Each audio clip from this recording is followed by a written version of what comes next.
So we're back to Blank Faces UK.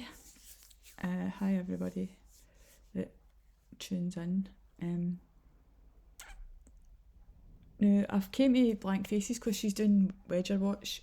I've said this before, I don't know this lady. She's rightfully pointed out, I've came to her channel through the video that she had done previously about John Wedger and his water sports. Or his water recreation activities. We've been keeping an eye on this Wedger dude for a long time, years and years and years and years. And I don't know how long you've been sort of aware of him. I'm just aware of you being aware of him, I feel like. So it's just to say, obviously I might disagree with this person who's running the channel. Sorry, I do apologise, I don't know your name. But I think your videos have been, there's parts of your videos that have got me sort of watching and interested. And obviously keeping an eye on this dude who keeps, now what is the purpose of these walks in a brew?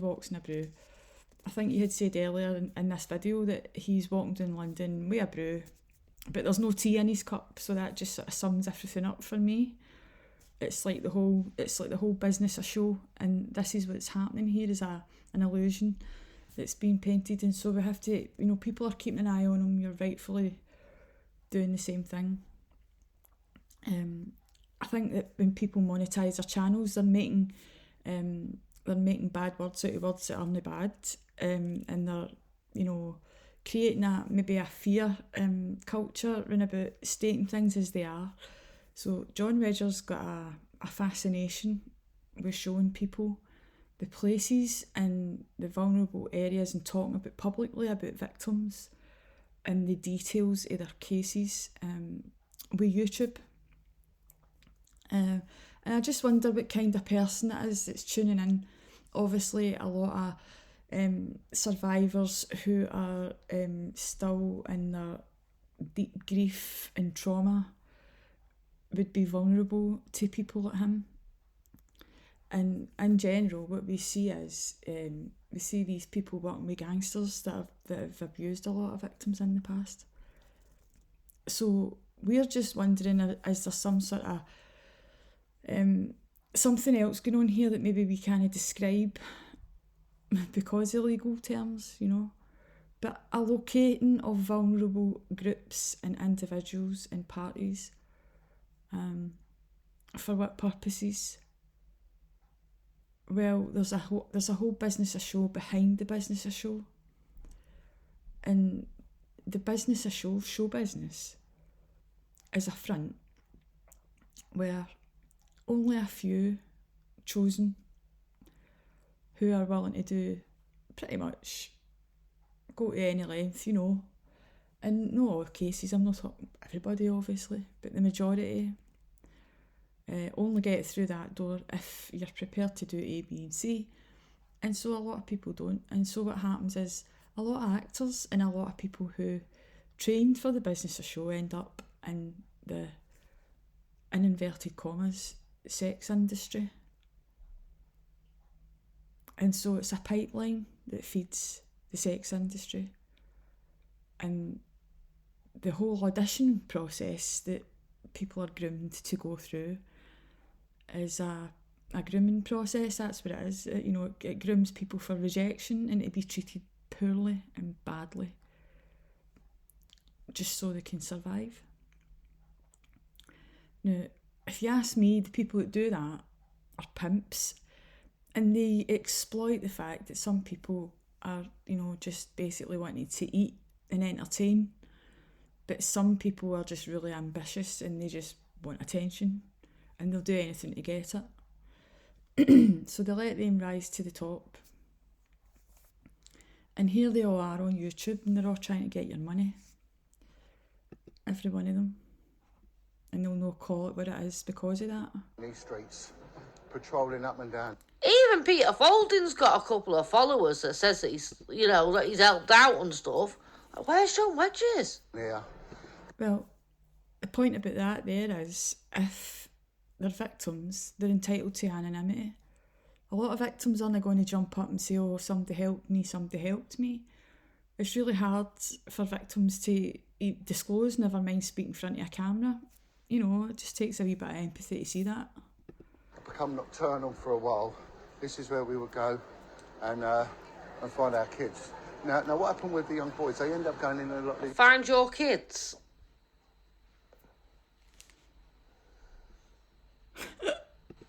Weird. Gay bars, this is where they ended up going. A lot of the pubs here. Kids went to gay bars. This is Old Compton Street, the heart of the gay community. And again, he's singling out sexuality, the bar, you know. Kids go to all bars, don't they? Precocious children or children who are at risk end up in bars. It's a thing, and we know that happens. So, but he's picking specifically, he's targeting one group. Aye, that's right. It is quite homophobic, because in the church, you see, in the world of the born again family, being gay is worse than being a paedophile, and in their minds, it's the same thing, but worse if you're a paedophile, because it's younger males, you know, that the perversion is about, but it's still a perversion to them, whether it's young or old. It's the same thing in their minds, and it's really dangerous thinking, because then, we see the effects in places like Hillsong. That's all I'm going to say about that. Why does he do that? It's so homophobic. sorry, chaps, if I get by. And it goes, a lot of it went off the streets and into them bars. And it was never policed. Never properly You have to wonder sometimes why he does that, you know. A lot of the men in the church focus on gay people with this sort of, singling them out as perverts. Do you know what I mean? It's been the bane of the gay community. Perverts attaching themselves to the gay cause as well doesn't help. And that's what we've been dealing with the latest neo-pie agenda, dressed up as a human rights cause, you know, a corporate human rights cause. But Mr. Wedger has got, a real interest in these places where there's a lot of vulnerable people have been, and he's identifying things that are true, only he's putting them across in such a way that's through his filter. So, it tells us a lot more about him than he would like us to know, I think. Policed. And the moment it was shut down. Now, I'm getting a lot of people coming to me now. There's the Admiral Duncan pub that was blown up in the nail by that Copeland. Oh, that's really nice to show, isn't it? How when he's talking about something, he'll just cut off and go to a distraction in the middle of it.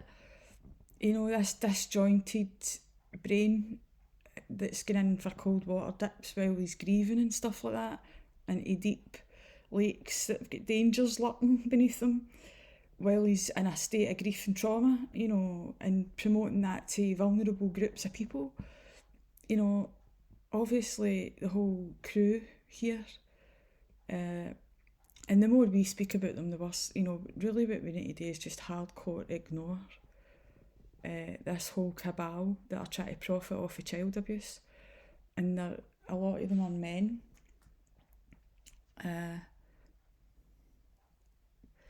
That a lot of us have got some questions about, Right, we're gonna... It's just a crazy, crazy, crazy place. Mind this is Valentine, so... He's the type of person that does remember the people, the person that did it. Doesn't remember none of the victims or anything like that. But, it was good enough to show it for the killer. I don't get that. Maybe he prefer... I think we would say it as... he's not coming from a trauma-informed perspective or a victim's perspective. He's coming... Do you see what I'm saying about how when these guys are taking us on their wee personal journeys and they're showing us a lot about themselves, and whose path is he walking? Well, it seems to me he's walking down a road that a perp would walk. I'm just stating a fact. And he's seeing things and he's speaking about things the way a perp would speak and describe. And so he's glorifying the perp.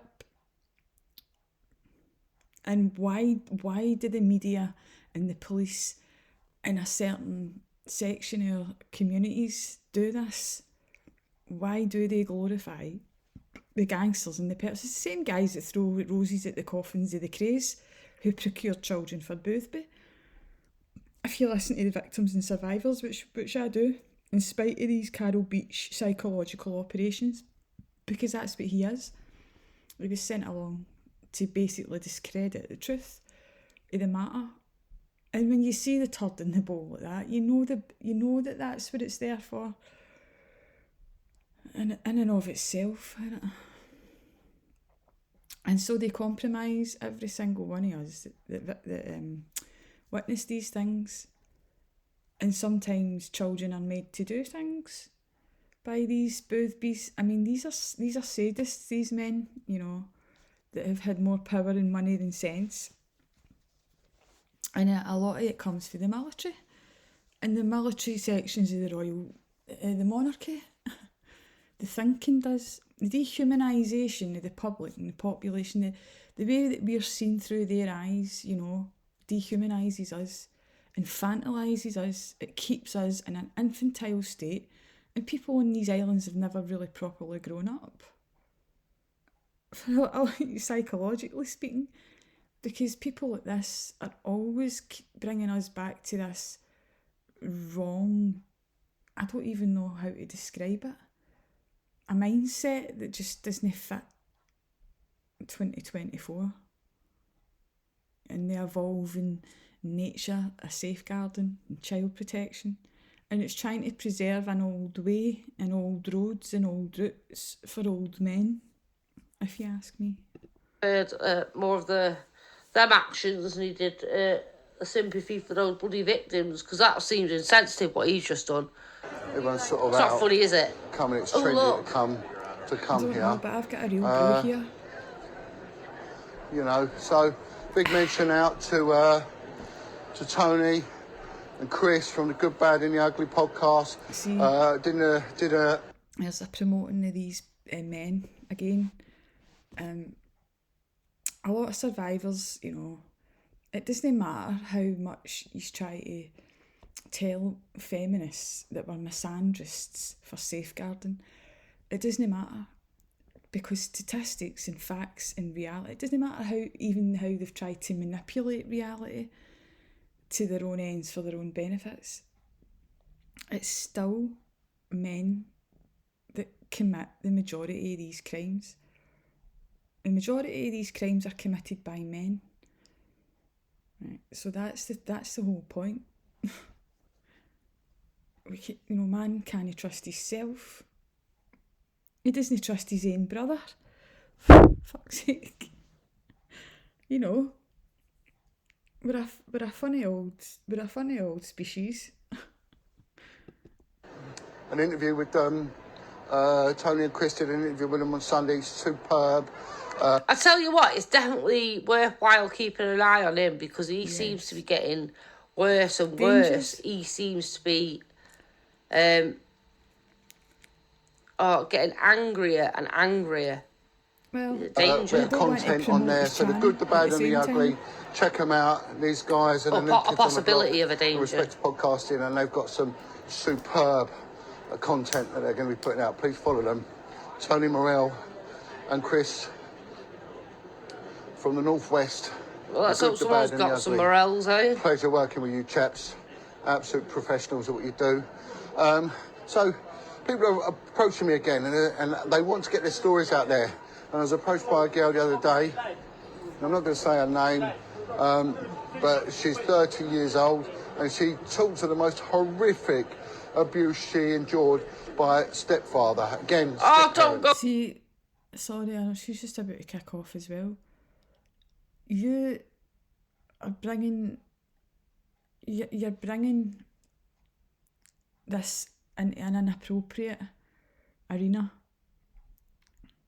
This girl shouldn't be around ex-cops and gangsters that have got proclivities that we really don't want to. I mean, what is your motivation for these stories, John? I'm just going to say it. Are you platforming these stories for some other reason than the one that you're saying? That's just a question. Go to him, And I'm girl. not denigrating step-parent, because I've been one, but there, my word, that guy looks like a pimp out of New York. See Worse how and worse. He seems to be. he's all over the place. His mind jumps through one thing to the next, to the next, to the next, and it doesn't settle in. It shows you what a shallow person that we're dealing with. He doesn't come into his point and then give you context or, you know, show you that he's actually caring about individuals and people here. He's just rattling off from one thing to the next, to the next, to the next, to the next, which is the way that porn-saturated brains are working. And brain damage, I don't have any medical qualifications to make any diagnosis on anybody, and I'm not saying that that's what this is. I'm just saying it would remind you of a brain that just can't seem to focus, you know. And men that watch porn have got this problem in particular because the clever people that make porn got their wee brains jumping about like a deer in the headlights, you know. Addicted, and the brain actually shrinks as well as other things that shrink. It really has. I mean, I'd had no idea about the research about this issue, and I would have just said, "Oh, shut up, Mary Whitehouse," 20 years ago. I had absolutely no idea how bad it was, you know. For other reasons as well, the use of trafficked children and women, you know. And the realisation that not a lot of people want to do porn. Not a lot of people want their faces and their acts at, you know, these things to be public for the whole street to see. They just don't. So how do they get to these people and how do they manage to get them into that position? You know, to sell themselves. They need to be vulnerable. They need to be, you know, already groomed. They need to be damaged individuals. They need to be without protection in life. And this is what John comes down to these parts of the town where you'll find these individuals. And the church goes and seeks them out. And nefarious organisations go and seek them out as well. And whether it's sexual exploitation or the exploitation for labour or the exploitation of their faces and their person just so they can, this soup run can say, look at us Facebook, look at how good we are. See if any organisation that you know is feeding the homeless and they're putting these people's faces up publicly without their permission, especially, even with it because they're vulnerable. They're not doing that to help the homeless, right? Let's get it straight. And the bigger the front, the bigger the back. And the bigger the bucket that they're chugging, the more sinister going on behind the scenes. And that's how it works. You know, the survivor grapevine and the experience that we've all had, you know, as a collective, have got things in common. And so the groups that target vulnerable people that you're funding, it's your due diligence to go and research that group to see what they're really all about before you give your money over to them. And when you do, why are you doing it publicly? People that are doing good stuff for people, if you're doing it for the right reasons, you're not really looking for anything else other than just to help the person. Is that not right? And when you get people trying to pretend that they're doing something else, this is where you find, you know, the people at Savile or whatever, you know, he's become the name to use, hasn't he? But he done the same thing. He targeted vulnerable groups under the guise of charity and do-gooding. And he made a big public display and a big trumpet display of anything that he ever done. When somebody's trying that hard to keep their image up, you need to have another look, especially at their relationship with their mother. Unfortunately, so this is what a lot of safeguarders have found out, you know. And another generation of information and safeguarding that was put in place after Huntley and Sarah Payne. I don't like to speak the names, of the perps, and I have a real issue just even, I don't know, there's just something sacred about the victims and how you approach the whole thing, and I'm just that afraid to accidentally be disrespectful to anybody. I just try and keep things to a minimum, but Sarah's law, Mark's law, and we need Anna's law. We've got Claire's law. We've got the database put in place after the inquiry post-Huntley. And I know there's a lot of conspiracy theories about that, but it doesn't matter. The guy was guilty of what he was doing, and nobody had put any safeguarding in place, and he was changing his name. Now the state's enabling perps to be able to do that, and they're putting them in schools. It's unbelievable. It's like putting, for a safeguarding point of view, it's like we've not seen ignorance like that. This isn't ignorance, this is neo-pie. They've just had to, realise that.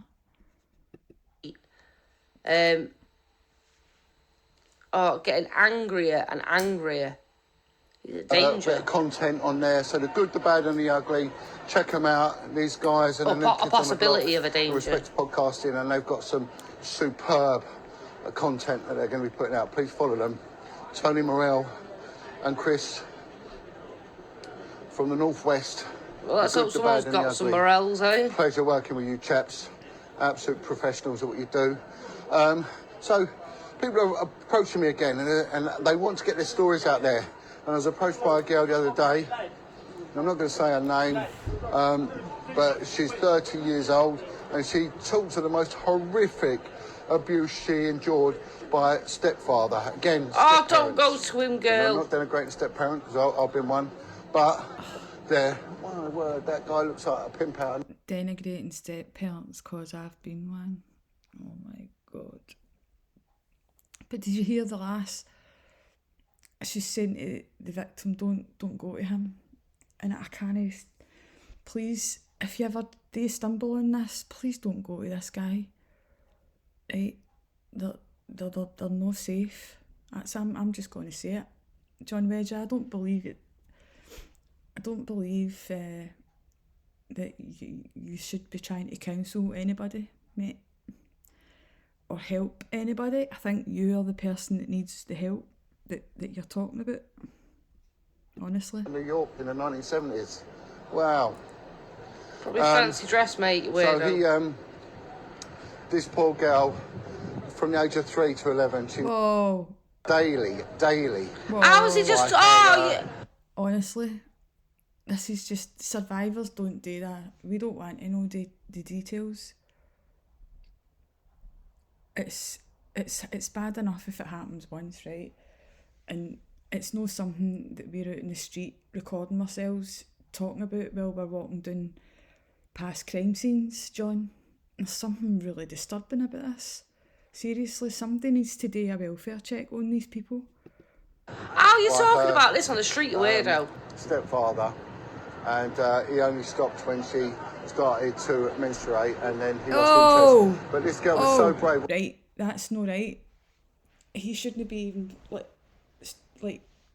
it's got nothing to do with you. Bringing that up is a fucking red flag, and I'm calling it out here and now. John Wedger, you're a wrong-een. What she did later on in life, she got her act together. All right, she got her act together, and she found other victims of this guy. Again, family members, and she got her act together. What is he on about? A act together. It's not an act, is it, mate? It's not getting your act together. When did it fall apart? When she started menstruating? Like, what are you saying? Do you hear your brain? You're fucking wrong, right? Right, if she's generally gone through that, Jesus Christ. It's not like she's done anything wrong to get her act together. Christ and a bite, exactly the implication. Again, he's just... He's told us who he was. He just said that she'd started menstruating and he wasn't interested anymore. As if we would all be like, oh aye, that's normal chat to him. This is fucking weird, man. He's talking about strangers' children and they're menstruating, you know, when they start menstruating. This is fucking wrong. His story that he's trying to use to back himself up. This is not helping him. What about his cases? And she went on to get a case together, give it to the police, and prosecute him. Got 20 years in prison. But she went on through years of depression, attempt, and all sorts. So she lots said, of John, I bleep want out to on this put my one. story out there, and this will help other girls that have been through what I've been through, who are going through what I'm going through. You should not be appealing or targeting any girls or using any females. Oh, come on. It's all getting a bit fucking Fred West, is it no? I mean, if you were in a motor with another female that you'd manipulated into saying, oh, well, I just think that paedophilia is a sexual preference. Like that hunting team you were sitting with. What are we dealing with here? Through to realise there's hope. There is life after abuse, which is what this is all about. Look, another dealer. Dealers on the street. The dealing ain't going away. Where? You've just seen someone walk past. There's no one even with him. Who's he dealing with? I'm still on the stepfather wanting in the menstruating thing, honest to God.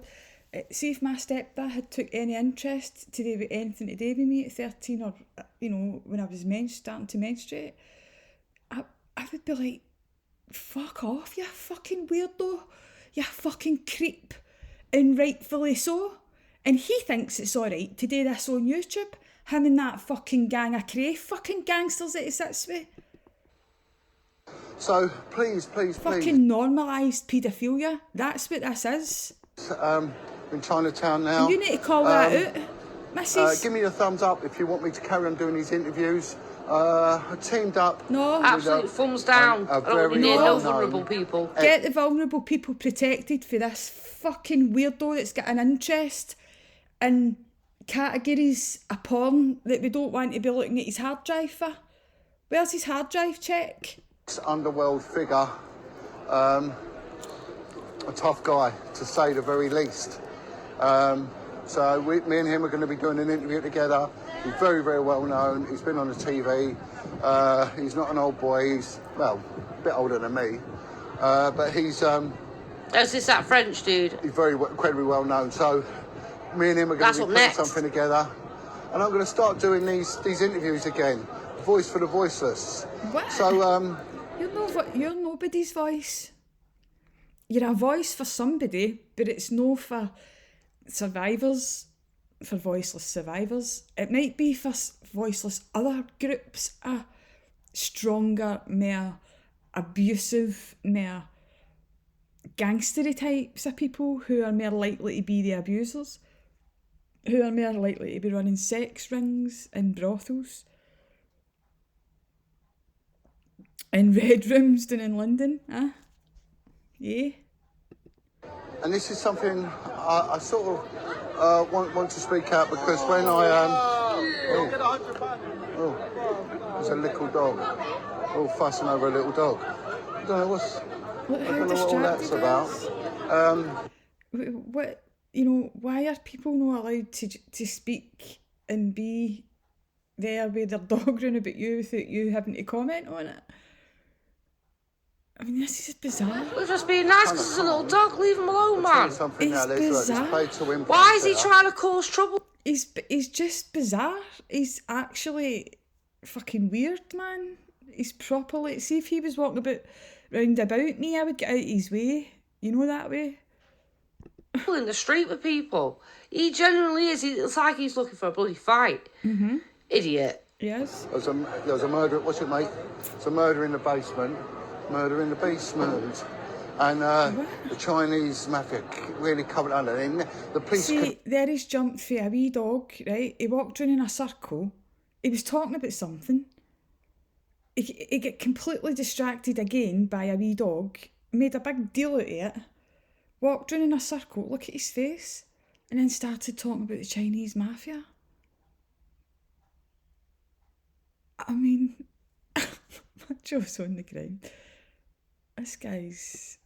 Never ever get a grips with the Chinese mafia because they only dealt with their own and they kept everything in house. And they used to... No, that's not true. The Chinese mafia, the triads, were very close to the family.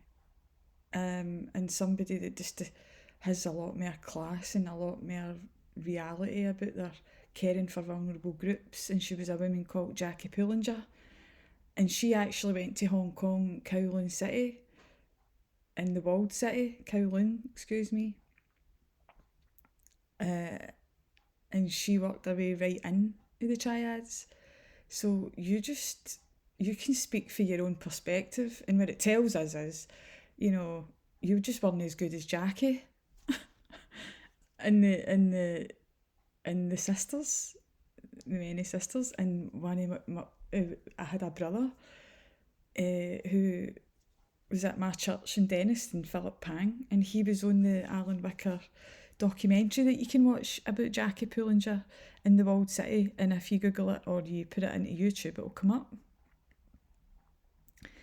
You know, and the streets in the walled city are a lot worse than the streets of London. And what was going on there was the heart of child trafficking and food distribution that you wouldn't even be able to talk about what was going on there. And you have got absolutely no clue about any of it. That's what you're telling us. I'm no an insider. And if I ever was in the police, they treated me like a mushroom. Play illegal gaming. Used to play mahjong down there. Illegal gaming, mahjong. So there you go. It was in the basement of here. Now you can download it for free. Like, what, is it like some type of sinister crime tourist guide or something? I mean, it is quite morbid. Like, you know the whole Sherlock Holmes and like all that kind of stuff. Brilliant. But see this sort of focusing on child abuse as entertainment, because that's what this is. Child abuse tourism. Let's just call it what it is. Right? And monetising your channel doesn't help if you want to be able to call things what they are. And I think part of the whole problem here is that our language is being attacked in more ways than one. And we can't call anything what it is anymore. What are we off here to? Restaurant where they used to just shout abuse at everyone. So I'm going to set up my Patreon. Oh, we don't like that restaurant. Where's that? Here. Little quick thing. Famous One Key restaurant where they used to just shout abuse at everyone. One Key. So I'm going to set up my Patreon. I had a Patreon account. I'm going to ask people if you could give a quid. My followers all give a quid. Oh, is it that Mad Cafe? You know, subscribe to my Patreon. Put £1 in there. Oh, there's a begging donation. And then I can get the funds up, and I can start doing this on an almost a part-time basis. Taking you down, having a go at picking out gay people, Chinese people, and specific groups, people with dogs, as possible targets. Do you know what I mean? And then you're asking for money, and in between you're describing details about children menstruating. My God, this is a pure scummy lot, by the way. Oh, we all knew that. We didn't know the rest of them. And they all feed off each other. But have no doubt about it, man. This is the dark side appearing as the angel of light, as they say. I've got a little bit of time on my hands now. Some people I know online would say it's Luciferian. I feel that God wants me back. Look, guys, I get where yous are coming from, right? I just don't agree with your belief system, right? That's what you call it, but that's what I would call it is something else, you know? Manipulation, a predator disguising himself, you know, whatever you want to call it. Maybe we should get a good word to describe what it is. Because Luciferian just takes it right into the religious satanic panic, dismiss everything arena. The big turd in the bowl. You know, the Andy O'Kellys and that, they come along with a big turd and they just rubbish everything that the truth speakers are actually saying by associating us with madness, you know. And, you know, I wonder if these guys have ever thought to themselves, maybe I'm part of the problem. But they don't have introspection, that's right.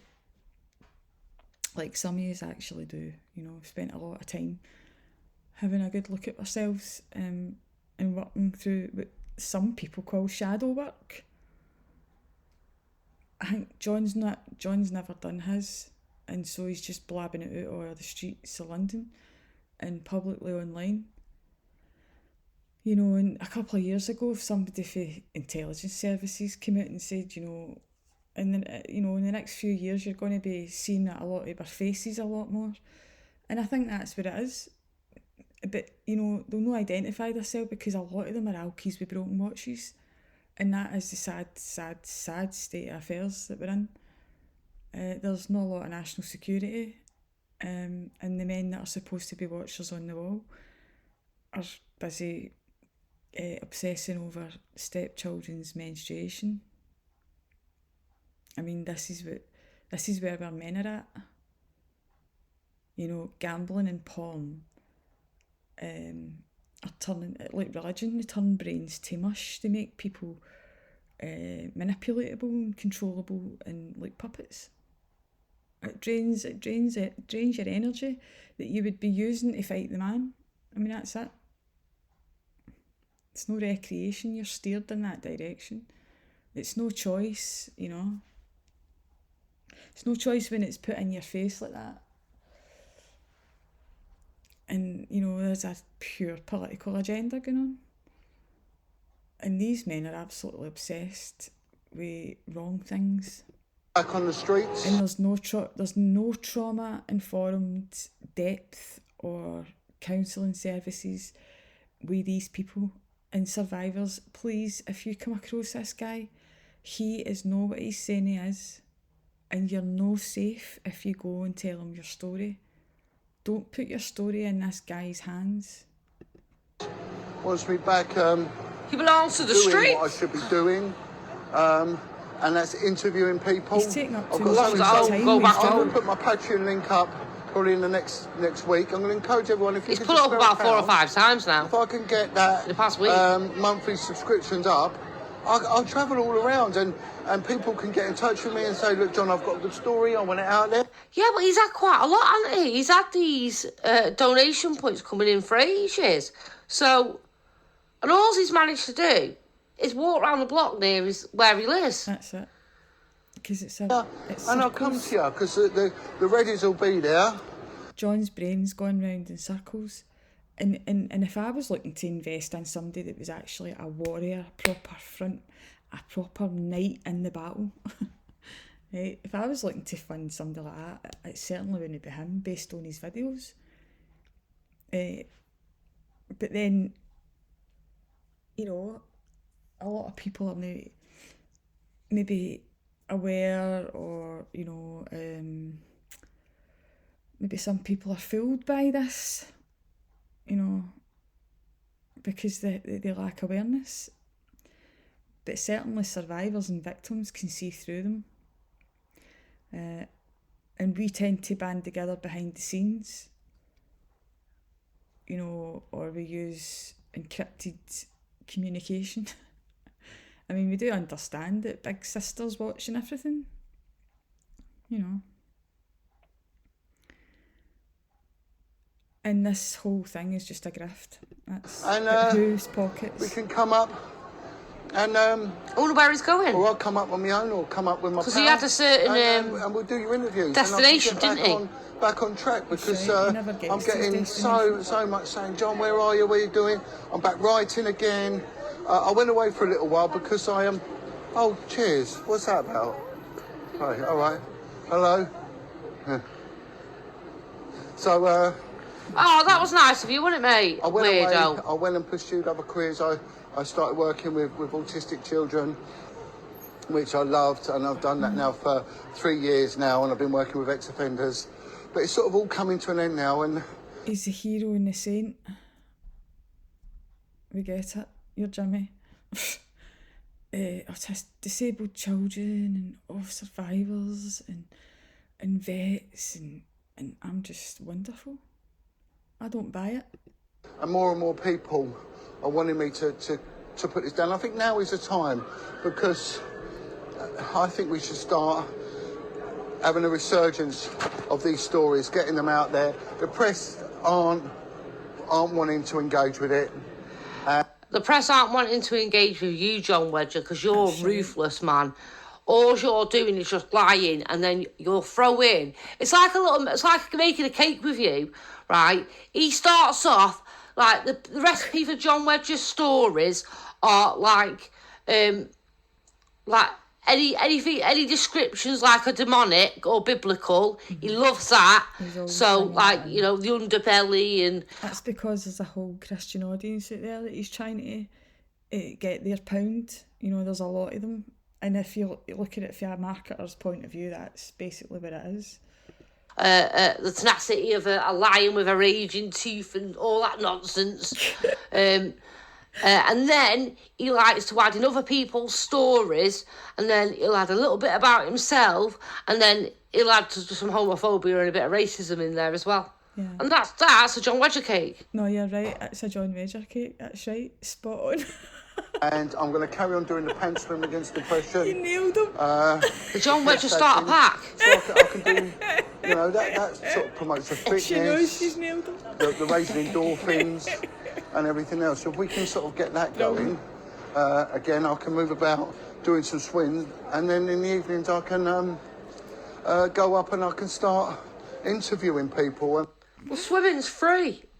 Where you go, it's free. Why do people need to pay? Exactly. Everything he's talking about, right, is free. People can contact me. If people can get a monthly subscription, then people can contact me and we can talk.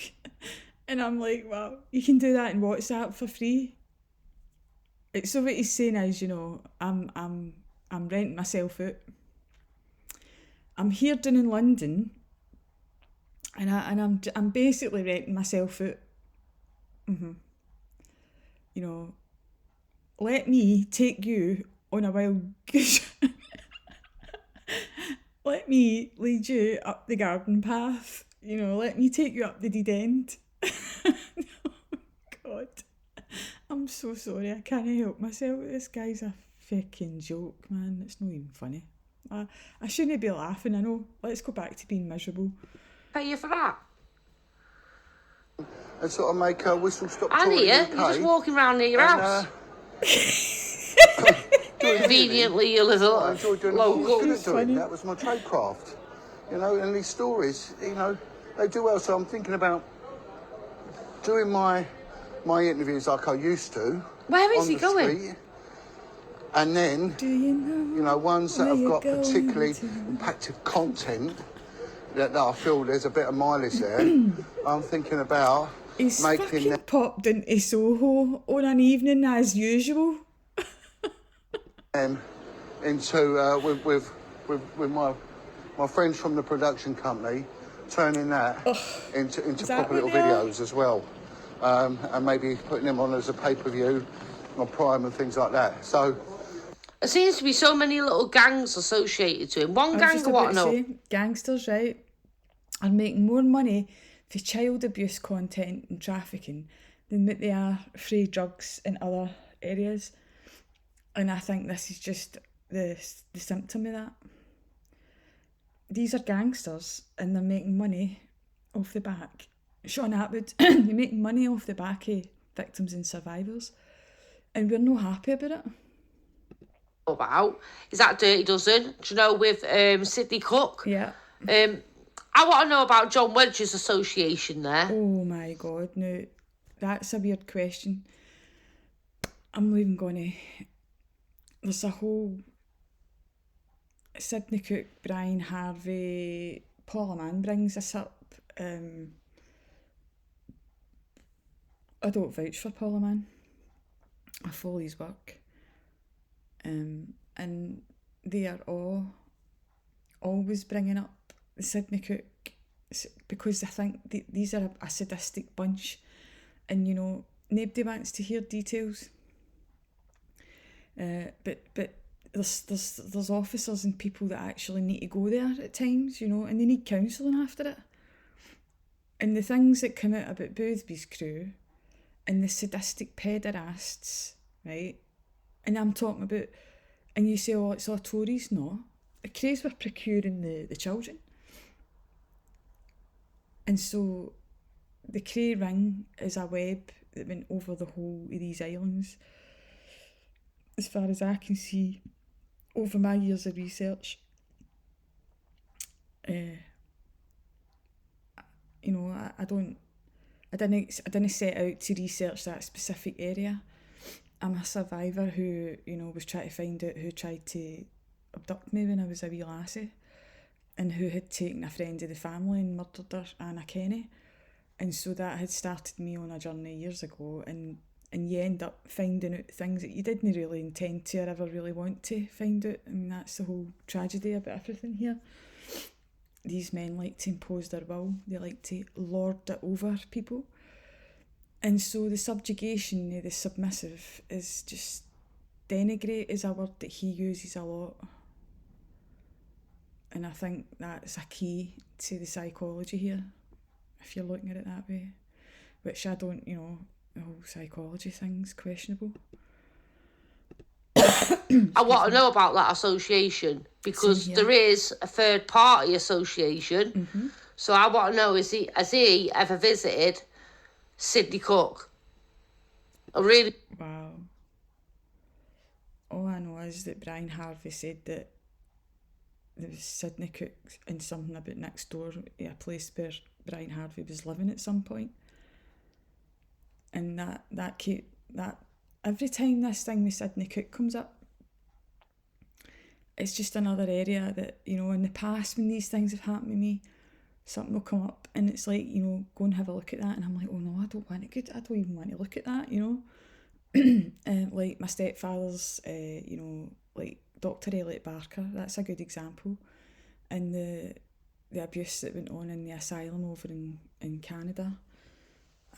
For years I just avoided it all. I didn't want to hear. I didn't want to know. I just did not want to know. I didn't even have any curiosity about it. It's probably quite strange. But I knew that there was stuff that had happened, but I just didn't want to know about it. And I think that's probably quite a natural reaction. And finding out about it was really painful and horrible, and I had to look at things that I didn't want to think about, you know. And it's the same with this mob, with Sidney Cook. There's things that you don't want to be thinking about and looking at, but when you're on your own research travels, you end up discovering that some people would say there's a lot of dots needing joined up, and you know, a lot of people have already joined the dots up, and we can see the players, and we know that it's coming from London, and that Glasgow was involved, as is Manchester, Newcastle, Leeds, places up north. Well, they seem to see, you know, the Lords, they seem to see us as less than, you know, a wee hunting ground for them, you know.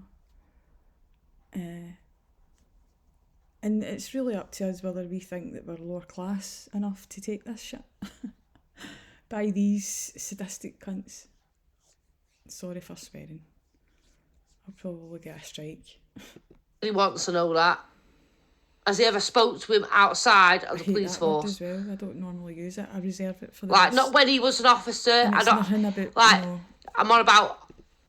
It's just a word that I've grew up with that you know, I've stopped myself using for a long time, and then I just embraced it.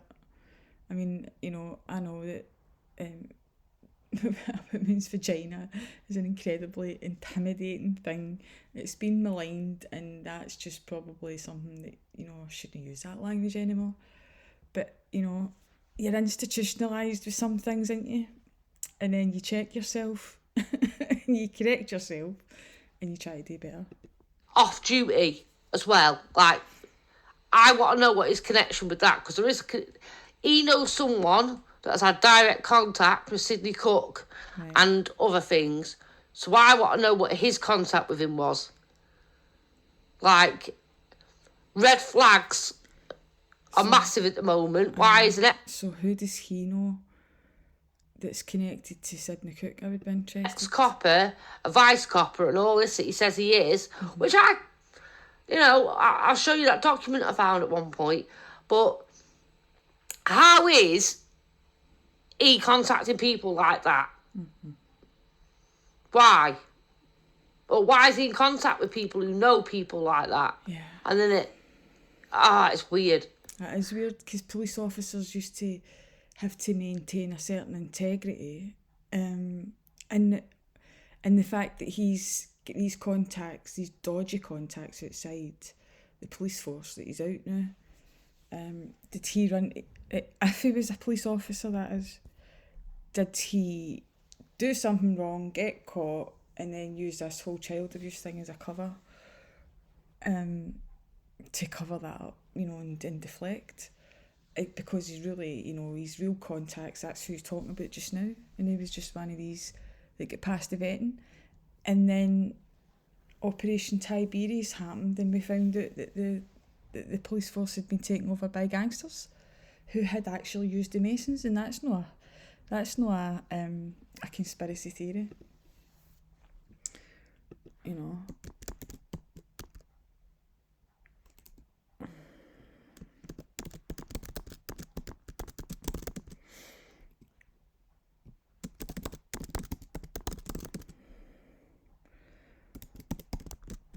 Operation Tiberius.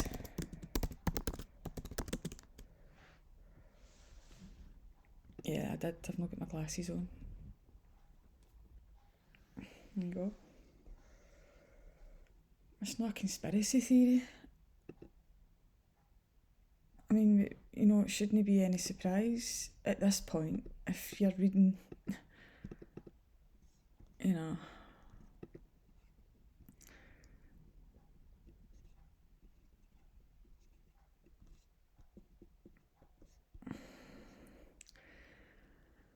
Gangsters are able to recruit police officers through secret society. This is Investigation for Scotland Yard by Tom Harper, and this is in 2014. This is 10 years later. And look at Wayne Couzens and David Carrick and all these other people. So it was leaked to The Guardian, and this was back before, I don't know, maybe we had some semblance of a media back then. Secret networks of the Masons have been used by organised crime gangs to corrupt the criminal justice system. So it's not just the police; it's the criminal justice system, and that's right. We don't have any law and order, and we don't have any justice.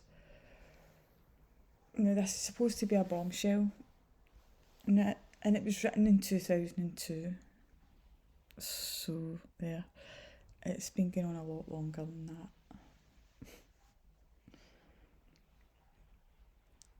They used their contacts in the controversial Brotherhood to recruit corrupted officers inside Scotland Yard, and concluded it was one of the most difficult aspects of organised crime corruption to proof against. Tell us about it.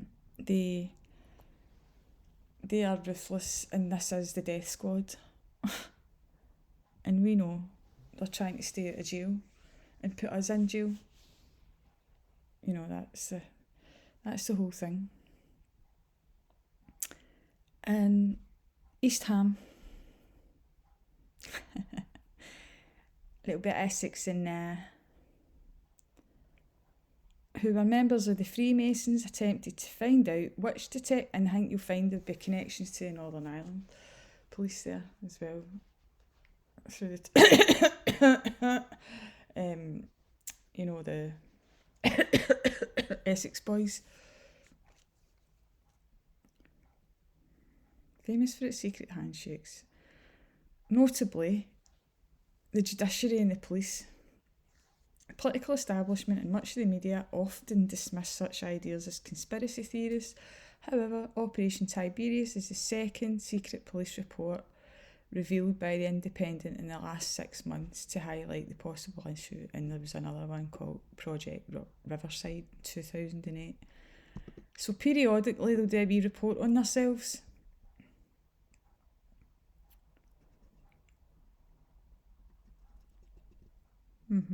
So we could do a wee road there, you know. Back to Wedger Watch. This is getting longer than we can wanted. we can get going, you know. And the rumours about that is that gang's been going for years. Like, it's a gang, and it wasn't just one victim. They said that there was quite a few.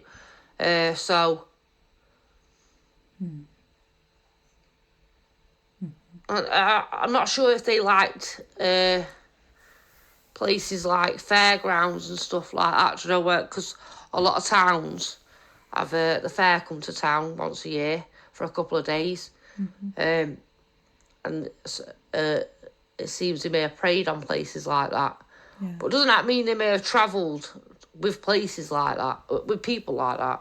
I don't know. Yeah, I mean, please put your comments on there. The views, the comments I'm getting are that where you've been, we want you back, John. You know, see these places. I've got, you know, mate, what's going on with these?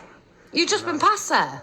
It's there's an issue going on up there. You little con artist, you've just been past there. See, anyone that was She went a copper on the streets around West End Central or on Vice, they'll give testimony to these He's streets. going round in a circle because he's supposed to be going somewhere. You're just saying my thoughts out loud. They really were grubby places to be. You spin and the me kids around right it. And this is one thing right round. we can't It's just let a forget, merry-go-round you know, pill. what these poor kids went through. Speaking again, the last couple of weeks with survivors, Get me? which I think, you know, I've sort of ignored for a little while. And it brings it home, the need to get these stories. And, you know, You ignored them. and these are for education purposes. These are for people to get upset and to demand change. And hope, because the police are ignoring it, you see. The police are ignoring it. They are not doing their job anymore. See, that's a truth on a certain level. That the majority of people that are reporting these crimes are they're not seeing any justice. That's right. And that one truth is the hook that gets survivors to come in to even listen to you because you and a money machine behind you are using your money to reach those people. And we're really concerned about that because that's what pimps do and pornographers and people who are seedy and dangerous and weird. They really aren't.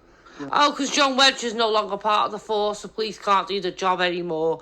I think the force is doing a lot better without him, to be quite honest with you. Yeah, I mean, like, we all know, right, that there's people in the police who are there because they're good people.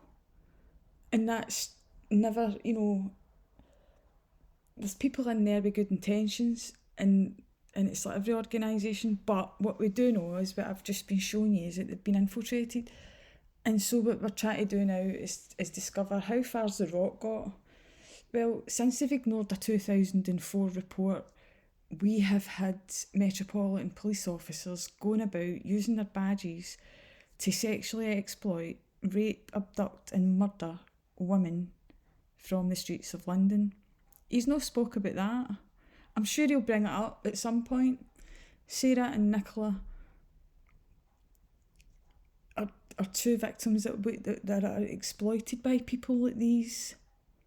And it's shocking. And then they'll say, you know, no, we're going down into the hard, tough places.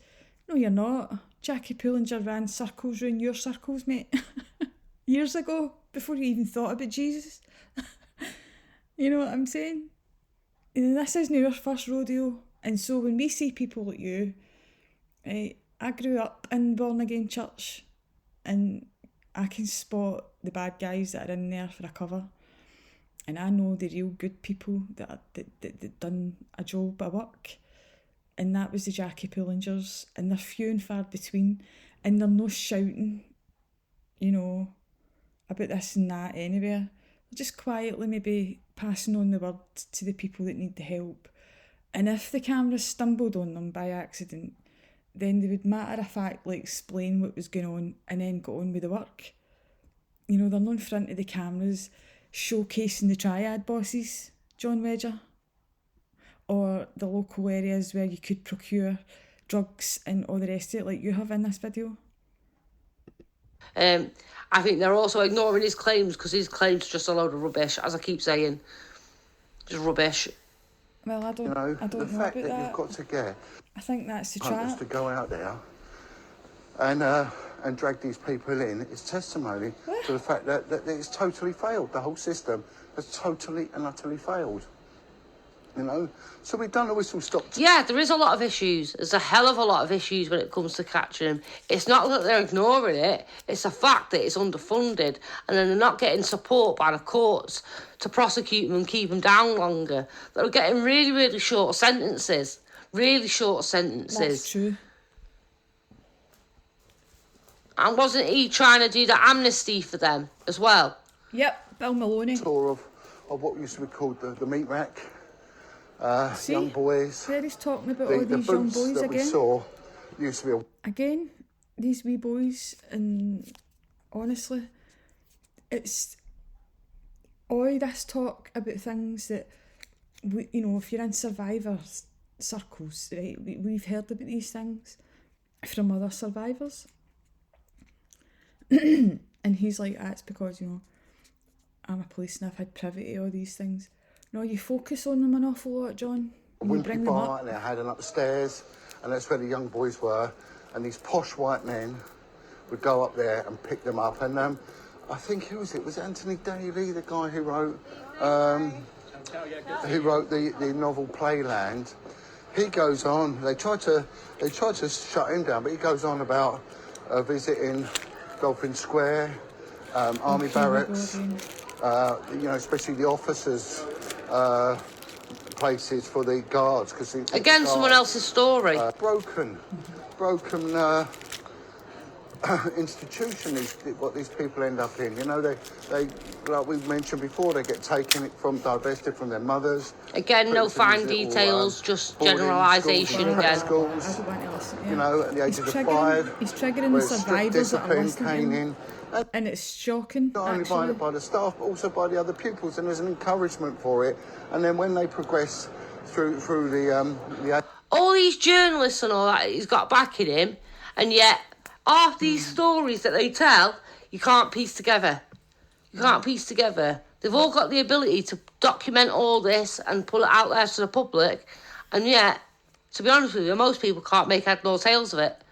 So, again, his claims are just full of it. I think a lot of the fabrications are designed, they are dead ends, but they're designed to be that way so that they can then go in another circle and pass in another donation bucket the next week. It's circular thinkers, you know. It's like we're trying to break the cycle, as we say. And through the system, they then where's go that on brew? To commit similar sort of crimes. Hiya, all right. Nice people. Yeah, you're not. You have. They're on Brew with a Street View. Made nothing. The mugs. Oh, that's nice, isn't it? Your mug. He's an absolute scumbag. So what was wrong with them? Honestly, what was wrong with them? God, he's just a hostile fuckface. Can you imagine living with that? If that's what he's like to strangers?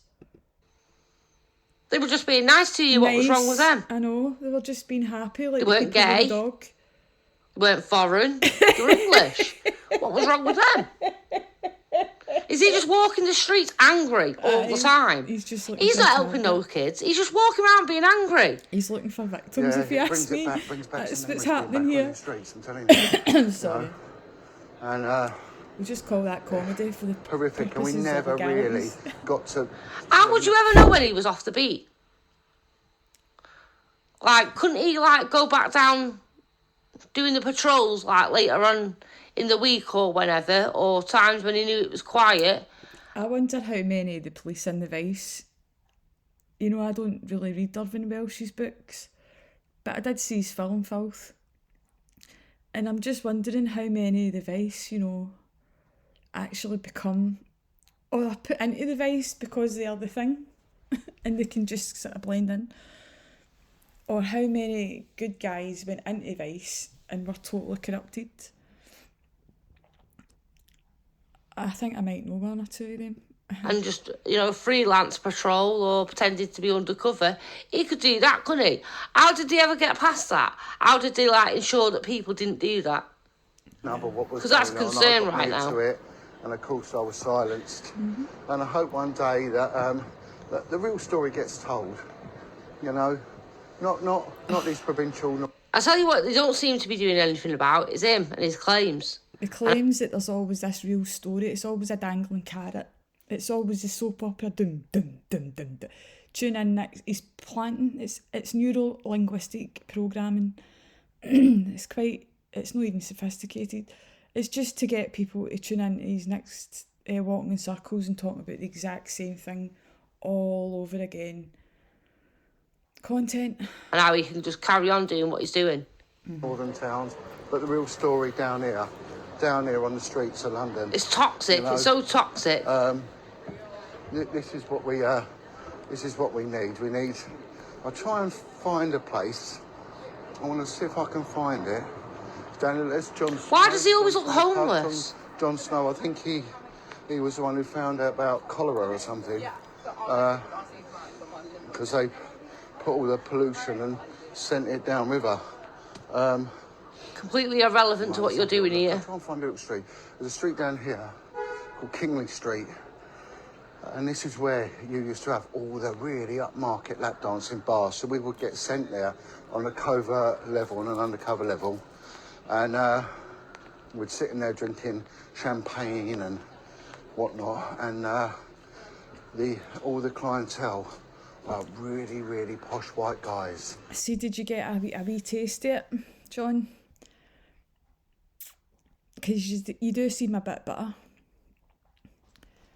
I've tasted the high life as well, and it didn't leave me bitter. It just left me feeling sorry for Latifah. And that's the reality. You'd be in there drinking champagne, so you'd be drinking on the job. Why champagne? They're doing more than drinking on the job if they're in vice. And we're getting into it now. There's just been a whole area of the police who have been doing illegal shit to the general public for quite a long time now. See Mark Stone. Pardon me. They'll call it legal surveillance, but it's illegal surveillance and spying on the public. What, why buy the champagne? Pardon me. Obviously, they have to blend in, don't they? You don't want to say buy a bottle. and it was just a... Gave yourself away a bit there. Keep giving yourself away. Posh people. And we would go in there and monitor them, but... Monitoring, bet you would. So monitored. The whole thing is so heavily monitored, that the moment... I thought they weren't doing anything. You give him quite a lot. Do you know the stories he does tell about when he was working for the police? He walks down the street like somebody I used to know as well, who was a gangster, and he was always looking over his shoulder. And they just make you nervous. John's there to put people on edge. Psychologically, if you're a vulnerable, emotionally and psychologically you're in a really dark place and you've reached out because you heard this guy was doing this great work to help survivors. He's a hero. And he used to be a police officer, so he's obviously trustworthy. And that's not to put any shade on the good ones. I know they're there. Aye. I forgot the point I was going to make. Let me hear it. It's when he had to go and visit places, and he's not saying like the ones that he actually busted. Where are these major busts that he talks about? Yeah, to get in the truth. Bang. Was he even part of the bus? It was shut down. It was all down these streets around here. So let's have a few questions. What we got? Sarah Smith. He doesn't really look like he can fight, does he? You're your partner, and you haven't needed to. Right, so what we got, is there anyone want any questions or anything like that? We're going to be finishing shortly. So, in essence, what today's all about was a quick whistle stop around the grubby history, the perverted, paedophilic history of Piccadilly Circus. Don't dangerous place for a young child to be. And Soho, you know, the street scene, you saw some street dealers there. You're not really going to get the vice thing just yet. We didn't see any street dealers. You just seen people walking away. You didn't show any dealers. You just accused people. Not one of those people were actually dealing. Not one. No. Liar. You know, the brothels. Trying to gaslight people. There with model. They've not gone away. There's a lot of corruption. There was not self-aware at all, is he? Nope. This is a well-famous Carnaby Street. No, that's right. I'll try and find it's one of the things that stands out. See if I can go down Kingly Court and then I can show you. Oh, he is looking for this certain place, isn't he? He really wants to find this place. And it was important, that little street, because... Is it what a lap dance? He was ready to go for a swim. This area here. It's just free baptised. This is it here. He's annoying. That's Kingly Court. Right. This is where they had all the really posh gentlemen's lap dancing bars in this road here. Yeah, that'll be like one like down there. Right. This is all a bit odd now. This is all a bit new. They made everything so posh. So posh. It's not as grubby as it used to be, is that what you're saying? He's lost. This is all so new, so let's have a little walk down here. And then I'll walk back up towards Oxford Circus. And yeah, so there was, back in the day, the one by the Maltese. And there was a guy called John who was a well-known pimp in the day. And, you know, I used to have conversations with this guy. Again. And he used to run an Italian high voice again. themed cafe, bar, restaurant type thing along that street. And he would tell me about, in the 1970s, he was a really active pimp. And he said that he owned most of Shaftesbury Avenue. A third of Shaftesbury Avenue was under his jurisdiction, his control. So someone just randomly, just knowing you were an ex-copper, just told you that he used to be a pimp? It's weird, that. All right. Ownership. And his inside information on the brothels and where to locate different vulnerable groups is covered by his claims that he was in Vice, but I would be really concerned about this knowledge that he's got. And you didn't know about him? The police would come in. I think this was during the time of Operation Countryman, and if you ever see that film, The Bank Job, it's sort of based around that era. Yeah, Kingly Street, this is it, Kingly Street. And he said he would be paying the police thousands of pounds in cash and brown envelopes every week. And there were coppers that worked out of West End Central. In brown envelopes? What, like a wage packet? You gave him a wage packet? Paying them. And they were taking the money. So they were being paid off now. They made a fortune. A lot of these coppers went on to retire without incident, have big houses out in Surrey. What? Like you retired without incident to you? And places like that. No. But they were paid Sounds a little bit jealous. to police advice and to protect these kids. And back then, the street scene for the children was absolutely monumental. And they weren't doing it.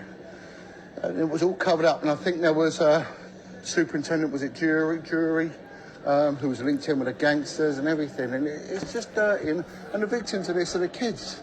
They're all the kids. So, yeah, I'm going to be doing...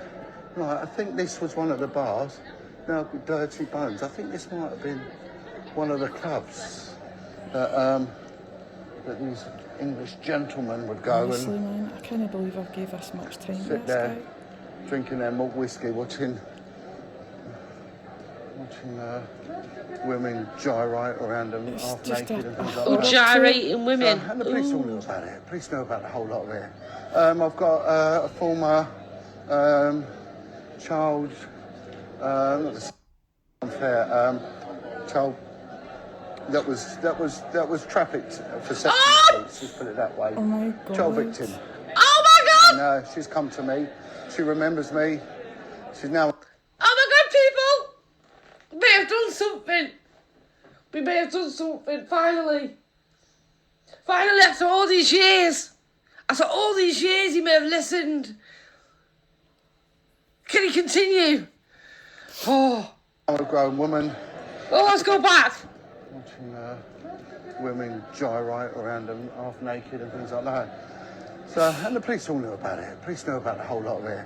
I've got a former child, not to say fair, child that was trafficked for sex on the streets. Oh, finally! Child victim, and she's come to. Yes, child victim, John. Child victim.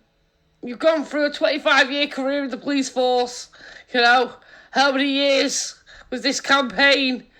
Oh, just now, you finally get it. Finally, you can say the child victims. Oh. To me, she remembers me. She's now a grown woman, and she's going to have a chat with me. So hopefully. Please don't. Please stay away from him. Yeah. And I second that. we go on to do an interview, which will be brilliant, really revealing.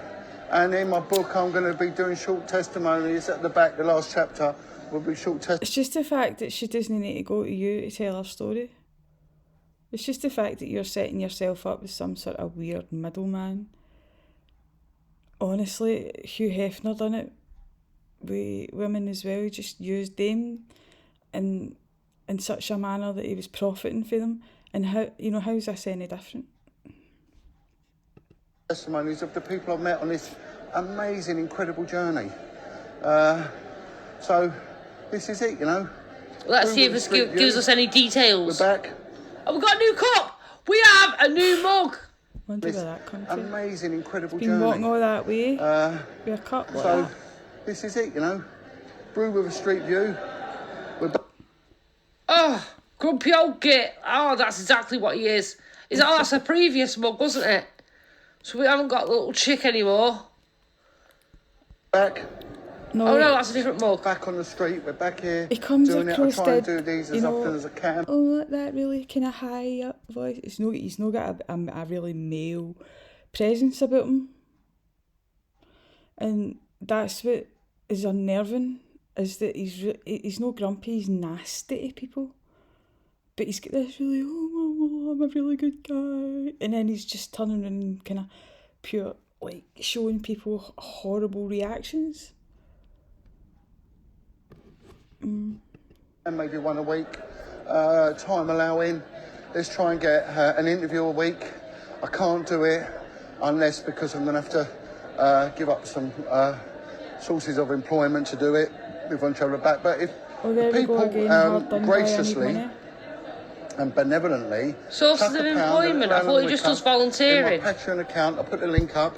We get £1. Honestly, I don't know a Christian organisation or a claimed Christian person that isn't trying to raise money for this. And I'm just sick of the lot of these because I'm not even going to go there about the belief system that these are backing up and how it worships victims. And I really sick. It's just weird. These born-again Christians have got a salacious interest in this. They want to see the streets where the prostitutes are because maybe it's a vicarious pleasure that they're getting. I don't know. £1 from half of them are in the strip clubs. each viewer, Facebook. I've got Angie's know it. And that's it. I'm laughing. Bang! I'm back on board.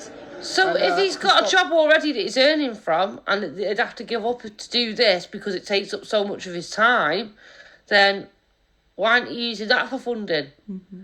Putting these interviews out again. Wonder what he's spending his money on. Well, it's not that. It's why is he asking other people to pay for it? That to me is showing you that, you know, you got to ask the question, what's he spending his money on? Himself, obviously. he's making money off of your backs. It's as simple as that. You know, Bill Maloney and all his pals and that, they all tried to be famous and it never happened. Because they're shit. Their art is shit. And it was never really, I mean, it was just a cover story to draw out a lot of survivors. For what reason, I don't know.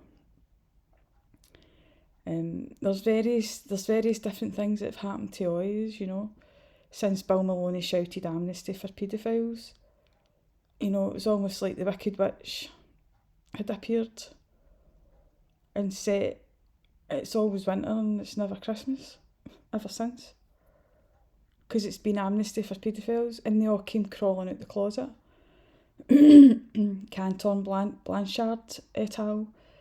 And the Toronto cabal behind them. With Paglia are shouting, Sinead O'Connor deserved different than she got. All them.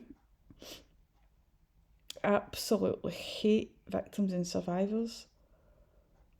You know, my Canadian stepfather was just the sickest guy I've ever known. And he was involved in the whole Canadian cabal thing over there in Ontario and in Toronto, and all these doctors that were pioneering all this pioneering psychology. Yeah. These people are mind fuckers. Can I say that? It'll be fantastic, and we can start empowering people, getting testimonies of people that have taken on their abusers and have won. You know, let's have some success stories. But also, you know, let's also hear from those that have been failed by the system and encourage them not to give up. This is what this is all about. Yeah. So let's hope they don't come near you. Voice for the voiceless. I don't believe that. You're not the voice for the voiceless at all. We've got the film Redemption coming out. Actually, I'm a survivor of one of the worst paedophile rings in Glasgow. I wouldn't go anywhere near you. And I would tell other survivors what she's telling them. I would tell them to stay away from you. And you need to go and ask yourself why. But I don't even care, actually. I just wish you would. Just go away. Just stay away. Thank you to everyone who's contributed. How can you be the voice? How can he be the voice for the voiceless when the voiceless can't speak and tell him what he wants them to say? That makes no sense, does it? When it makes no sense, it's not. He's a self-appointed voice. These voiceless people don't exist. I don't know anybody that wants John to speak up for him. I wouldn't want John speaking up for me. I would understand that, as I did about Maloney when I seen him, that the whole thing's fake, it's a scam, it's a front, it's an act. It's a really bad act as well, and the only bad actors in a bad audience would buy it or participate. True. We're on out, we're going to start filming. We're going to start filming. Good rule of thumb, that is, you know. We're going to start filming not next week, in 2 weeks' time, beginning of March. So, Redemption is well underway. Has he lost half of his eyebrows? Fantastic people that we're going to interview. We've got some brilliant stories. And that'll be the first bit of professional. Just stories. Work that I put out there. And, you know, someone's gone about the range list. Yeah, it'd be good to do like a thing on the range list. So look at that, all of that went on 10 minutes away from the opulence of the West End. So when people say, where's it happen? It's happening under your noses. You saw the street drug dealers, you saw them. No, we didn't. Past them to drug dealing. Is that where were the police? The police weren't there. Years ago, they'd have undercover lads there, bouncing them, as it used to be called. But, hello mate, all right. Now, he could say, right, he could say why he's been round here, he's not seen many police. But in previous videos, we're always seeing police or ambulances or something going on. There's lots of commotion where he goes. And nothing now, nothing. Absolutely nothing. They drive around in their little cars, nicking people for misgendering. That seems to be the flavour. Oh, that is the truth. What, because of that case online? Why is that a thing now? He seems very political, does John Wedger. Month now, isn't it? Look at this. This is a strange thing about the Regent Street, the West. Yeah, but, you know, there's a point to be made, is that the police aren't policing child abuse, but they're policing people who are misgendering people. That's him using a truth that's reaching. You might not see it, but there's a lot of people out there that think that way, that have had that experience, who have reported something serious and had nothing done about it, but who have had their door chapped because they accidentally called or so-called misgendered somebody, which is a new crime, which a lot of people are still trying to catch up with how they're breaking the law. They're not fully aware of it yet. So maybe you're a wee bit, totally bit out of touch with, there's a growing number of people like that, a two-tier policing system. The side of it is more opulent than the east side of it. That's the thing saying that the West End is posherer than the East End. Well, it's always been. Please follow me on TikTok.